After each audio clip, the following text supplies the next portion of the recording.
আমি যোৱাকালি যি ঘটনা হ'ল আমি ইউ পি পি এলক জগৰীয়া বুলি কৈছোঁ আপোনালোকৰ মাধ্যমতে। আমি সকলোৰে গণতান্ত্ৰিক অধিকাৰ, আমাৰ সকলো ৰাজনৈতিক দলে সকলো জেগাতে সভা সমিতি কৰিবই। সভা সমিতি কৰাৰ পিছত ৰাইজক যেনেকৈ মানে ৰাইজে যেনেকৈ আঁকোৱালি ল'ব, যোন যেনেকৈ পাৰ্টি তেখেতসকলে মানে কি দিব, ভোট দিব। সেইসকলৰে মানে কি কৰিছে, ৰাইজৰ ওচৰত যাব নোৱাৰি মদ পানী খাই সদায় বোলে ৰাতি ৰাতি মদ পানী খাই খুৱাই বোলে তেখেতসকলৰ ইউ পি পি এলৰ। তাৰপিছত তেখেতসকলক মানে কি কৰিছে, গুণ্ডা বাহিনী কেইজনমান গুণ্ডা বাহিনীক আমাৰ পিছত লগাই থৈছিলে। যোৱাকালি আমি যোনটো candidate U P P L দলৰ ৰবীন্দ্ৰ বড়ো, তেখেতৰ ঘৰৰ বেছি দূৰ নহয় 500 মিটাৰমান দূৰতে এই ঘটনাটো সংঘটিত হৈছে। আমি তেখেতসকলৰ ওচৰৰ গাঁৱতে দুলীয়াপাৰা বুলি এটা গাঁও আছে, এই গাঁৱত মানে আমি মিটিং কৰিছিলোঁ। মিটিং কৰি শেষ হৈ আমি বহুত টাইম মিটিং কৰিছোঁ। মিটিং আলোচনা কৰাৰ পিছত আমি ওলাই আহিছিলোঁ। ওলাই অহাৰ পিছত আমি মোটামুটি আমাৰো মানে এটা সন্দেহ চলি আছে, আমাৰ পিছে পিছে লাগি আছে যে আমাৰ মাজতো আমি লগৰবিলাক চবেই গ'ল। আমি 8-9খনমান গাড়ী আছিলে আমাৰ মহিলা কাৰ্যকৰ্তাও আছে, আমাৰ দলৰ কাৰ্যকৰ্তাও আছে, ছিনিয়ৰ কাৰ্যকৰ্তাও আছে। তো আমি আহি থাকোঁতে ৰাস্তাত ফিল্মৰ দৰে, ৰাস্তাটো এইখিনি অলপ সৰু মানে ব্লেক টপিঙে, কিন্তু ৰাস্তাটো অকণমান সৰু। ৰাস্তাৰ মাজত বলেৰো এখন পূৰা মানে আপাৰ লাইট দিখিনি ৰখাই থৈ আছে, আমাক 2 মিনিটমান ৰখাই থৈছে। মোৰ গাড়ী চবচে আগত 2 মিনিটমান ৰখাই থোৱাৰ পিছত আমাৰ ল'ৰাবিলাকে ওলাই গ'ল আৰু মোৰ যিটো PSO চৰকাৰী মোক দিছিলে, পুলিচ দিছিলে, তেখেতেও গুচি গ'ল। তথাপিও ছাইড দিব খোজা নাই। তেতিয়া আমাৰ লগবিলাকে অলপ খং দেখুওৱাৰ কাৰণে লাহেকৈ ছাইড দিলে। ছাইড দিয়াৰ পিছত আমি গাড়ীখন পাৰ হৈ দিলোঁ, চবেই আহিলোঁ আমি। কিন্তু লাষ্টখন গাড়ী য'ত মানে লাষ্টখন গাড়ীত আৰ্টিকা গাড়ী, তাতে আমাৰ মহিলা 3জন, পুৰুষ 1জন আৰু ড্ৰাইভাৰ আছিলে। তেখেতসকলক সুবিধা লৈ গাড়ীটো মানে আকৌ তেখেতে ঘেৰাও কৰি কিনি, আমি গমেই নাপাওঁ, আমি আহিছোঁ বুলি ভাবিছোঁ।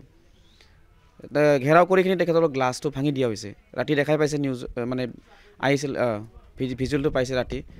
তাৰপিছত আমাৰ মহিলাগৰাকী এজন লাভান্য কছাৰী বুলি কয়, আমাৰ কাৰ্যকৰ্তা মণ্ডলৰ ভাইচ প্ৰেছিডেণ্ট, তেখেতক চুলি ধৰি কিনি মাৰধৰ কৰিছে।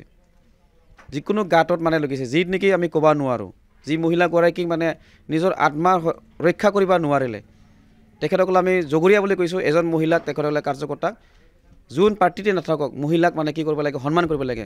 কিন্তু ইউ পি পি এল দলৰ নেতাসকলৰ তাত এই সন্মানটো নাই। কাৰণ তেখেতসকলৰ মনটো কি, সৰু মন, সৰু দল, সৰু মন। এইকাৰণে তেখেতসকলে মহিলাকো সন্মান দিব নাজানে, যাৰ বাবে সেই ঘটনাটো মানে সংঘটিত হ'ল। আমি লগে লগে আমাৰ গাড়ীখন আনিব পৰা নাই, টংলা ওচৰতে হয়, বেছি দূৰ নহয়, 2 কিলোমিটাৰ দূৰত্বৰ এই ঘটনাটো হৈছে।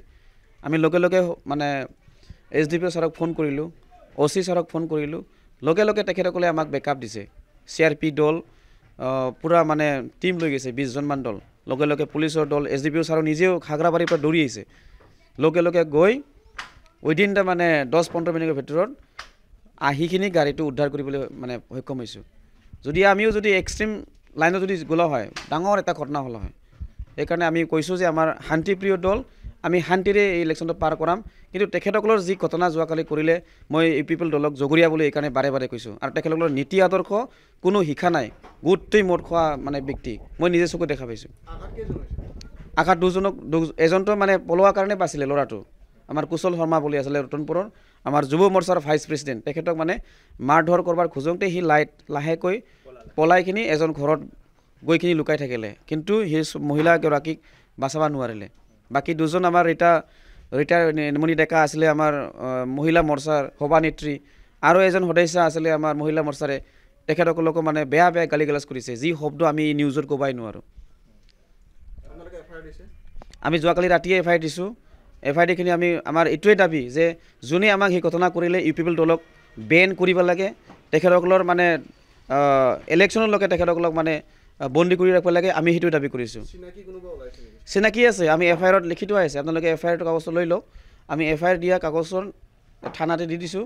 থানাত আমি চিনাক্ত ব্যক্তিসকলক নামখন মানে মেনশ্যন কৰা হৈছে। আমি গোটেই চিনি পাওঁ, আৰু মহিলাগৰাকীয়ে চিনাক্ত কৰিছে। সদায় আমি লগে পাওঁ, আমাৰ ওচৰৰে মানুহ, কিন্তু ৰাতি হ'লে কি হয়, সিহঁতৰ চিনি নোপোৱা হয়। মদ খাইছে বিৰাট, মদ খাই বেলেগকে কয় মদ খোৱা পাৰ্টি বুলি, কিন্তু তেখেতসকলে মানে মদ খোৱা এজন মানে পাৰ্টি হয় আৰু নীতি আদৰ্শ নোহোৱা এটা দল যি মহিলাগৰাকীক মানে কি সন্মান দিব নাজানে এই দলক মানে আমাৰ তেখেতসকলৰ দলৰ মহিলাসকলে কিমান সুৰক্ষিত হ'ব এইটো ডাঙৰ প্ৰশ্ন আমাক গাড়ীৰ পৰা হাতত টানি কিনে জংঘল ফালে ঠেলি দিছে ঠেলি দি ফালে আমাক এনেকুৱা খুচা খুচি কৰিছে আকৌ চুলি টানিছে টানি পেলাই বেগত আমাক পইচা ভগাব আহিছে এনেকুৱা বুলি কিনে বহুতখিনি বেয়া ভাষাই দি কৈছে আমি এতিয়া ভাষা আমি ক'ব নোৱাৰোঁ এতিয়া যেনেকুৱা ভাষাই দি কৈছে বা মোক কৈছে কি তই বড়ো মানুহ হৈ কিনে বিজেপি কেনেকুৱা কৰিব পাৰে বা বিজেপিৰ কিমান টকা কেই লাখত তোক কিনিছে এনেকুৱা বোলে বহুত বেয়াকৈ কৈছে কোন হ'ব পাৰে আপুনি চিনি পাইছে নেকি কাৰোবাক এনেইতো মই আন্ধাৰ হৈছে আমাৰ মোবাইলটো চব কাঢ়ি লৈছে বেগটো কাঢ়ি লৈছে মোবাইলটো কাঢ়ি লৈছে এই সময়ত কিন্তু আমি কাকো ফোন কৰি কিনে কণ্টেক্ট কৰিব পৰা নাই কোনখিনি জেগাত হৈছে এইখিনিতো জেগাটো আমি ময়ো ভালকৈ নাজানো নেপালী খুঁটি বুলি কয় কিন্তু এইটো চুবাটো কি কয় ময়ো নাজানো ভালকৈ তাৰপিছত আমাক বহুতখিনি অত্যাচাৰ কৰিছে আৰু বেয়া ভাষাই খালি মোক খুচা খুচি কৰি কিনে কয় তই ভালকৈ কোৱা যদি কওঁ মই কৈছোঁ মইতো পইচা লোৱা নাই মই নিজৰ ইচ্ছামতে মই ওলাই আছোঁ পাৰ্টি নাই তোক কিমান লাগ দিছে খালি আমাক সেইটো লাগে সেনেকুৱা বুলি কিনে জোৰ জবস্তি আঙুলি দেখাই ইহঁতে ওচৰত আহে তাৰমানে কোন হ'ব পাৰে কোন হয় কিন্তু কোন হ'ব পাৰে মানে এতিয়া মানুহটো মইতো লিখি দিছোঁ এজাহাৰত লিখি দিছোঁ কিন্তু মানুহটো মই চিনি পাওঁ কিন্তু নামি দি মানুহ দিয়ে সেনেকুৱাকৈ ক'ব নোৱাৰোঁ আৰু মানুহকেইটাক চিনি পাওঁ যদি তোমাৰ কি নাম সেইটো নাম নিজৰ জেগাত নহয় যেতিয়া আপুনি কি বিচাৰে এতিয়া মই ইহঁতক এৰেষ্ট কৰিব লাগে সেইটো আমি বিচাৰিছোঁ আৰু যিকোনো খবৰৰ বাবে যোগাযোগ কৰক 7099017330 লগতে 7099017110 নম্বৰত